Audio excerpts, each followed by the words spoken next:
文化总会出版的新话水杂志，这创刊得要20年啊。最近呢是来到第50期，文化总会也要伫咧11月2日举办话水市集，邀请到伫册店台语作家，也有这台语乐团做伙来参与。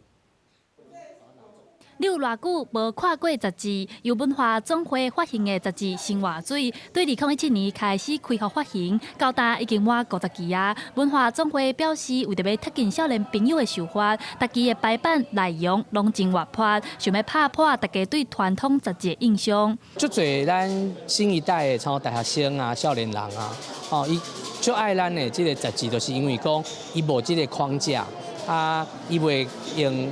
过去咱较刻板的印象去看这个杂志。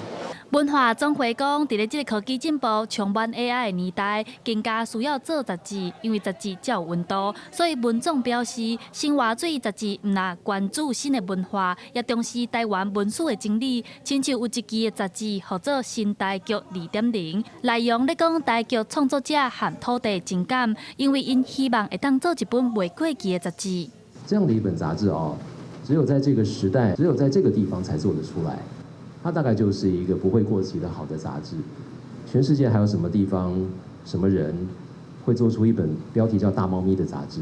为着要庆祝新话水杂志行到50期，文化总会伫11月2日也举办话水市集，邀请独立册店、作家和歌手来参加，有台文乐团曾卡人、北管技术强乐hen等等。文化总会邀请大家来体验，和文理和音乐伫咧同一个空间，产生共鸣。记者陈亚轩、林秀凯台北报道。